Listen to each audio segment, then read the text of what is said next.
के hello hello hello. तो हम अपनी स्ट्रिंग इम्यूटेबिलिटी की ही सीरीज को कंटिन्यू करते हैं और आज देखते हैं फिफ्थ क्वेश्चन।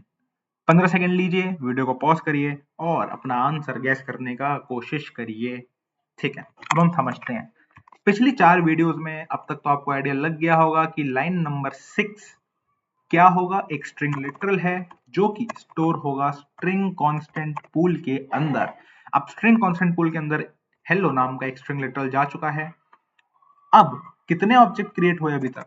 एक ऑब्जेक्ट क्रिएट हो चुका है। लाइन नंबर 7 को देखिए, string B is equal to ही। तो क्या यहां पे भी मैं एक स्ट्रिंग लिटरल असाइन करने की कोशिश कर रहा हूं बी नाम के वेरिएबल में? बिल्कुल।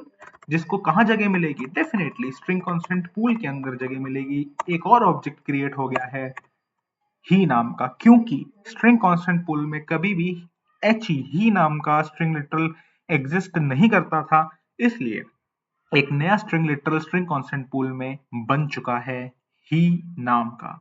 अब ये इंटरेस्टिंग है, लाइन नंबर 8 हमारी इंटरेस्टिंग है। ये क्या हो रहा है यहां पे? आप ध्यान से देखो तो एक वेरिएबल है बी और एल एक स्ट्रिंग लिटरल है।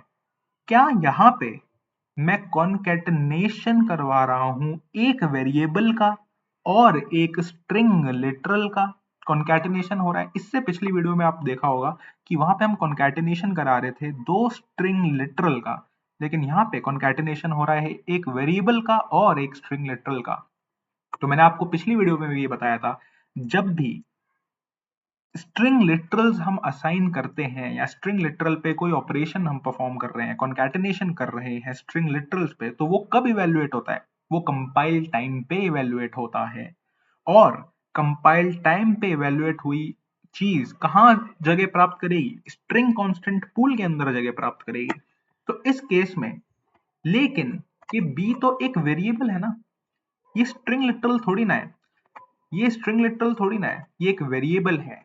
जब भी एक वेरिएबल इवेल्युएट करने की बारी आती है, वो वेरिएबल हमेशा रन टाइम पे ही इवेल्युएट होगा। इस बी की वैल्यू आपको कंपाइल टाइम पे नहीं मिलेगी, सिर्फ और सिर्फ रन टाइम पे ही मिलेगी।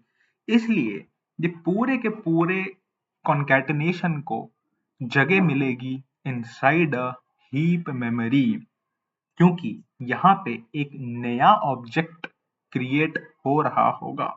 डेफिनेटली तो जब एक नया ऑब्जेक्ट क्रिएट हो रहा होगा तो इसको जगह मिलेगी हीप के अंदर। तो एक ऑब्जेक्ट क्रिएट हो गया। क्या ये दोबारा से स्ट्रिंग लिटरल के स्ट्रिंग कांस्टेंट पूल के अंदर जाके चेक करेगा क्या हेलो नाम का keyword string literal already exist करता है? बिल्कुल चेक करेगा। और उसको क्या मिलेगा? बिल्कुल मिलेगा, क्योंकि हम ऑलरेडी डाल चुके हैं। तो इस केस में कितने ऑब्जेक्ट क्रिएट हुए? सिर्फ एक ऑब्जेक्ट क्रिएट हुआ है। इसका मतलब सी एक वेरिएबल है जो स्टैक में बैठा है, जो पॉइंट कर रहा है एक ऑब्जेक्ट को जिसको जगह मिली है हीप के अंदर। और ए एक ऐसा वेरिएबल है जो भी स्टैक में बैठा है लेकिन पॉइंट कर रहा है एक ऐसे ऑब्जेक्ट को जिसको जगह मिली है स्ट्रिंग कांस्टेंट पूल के अंदर। तो क्या इन दोनों का रेफरेंस अलग अलग हो गया? बिल्कुल अलग अलग हो गया। तो इसलिए मेरा आंसर आएगा फॉल्स। याद रखिए, जब भी दो स्ट्रिंग लिटरल्स का कॉन्कैटिनेशन हो रहा है, उनको जगह मिलती है कंपाइल टाइम की वजह से स्ट्रिंग कांस्टेंट पूल के अंदर। लेकिन जब एक वेरिएबल और एक स्ट्रिंग लिटरल का कॉन्कैटिनेशन हो रहा होता है, तो रन टाइम भारी पड़ जाता है कंपाइल टाइम के ऊपर और उसको जगह मिलती है हीप में, क्योंकि एक नया ऑब्जेक्ट हमको क्रिएट करने की आवश्यकता हो जाती है।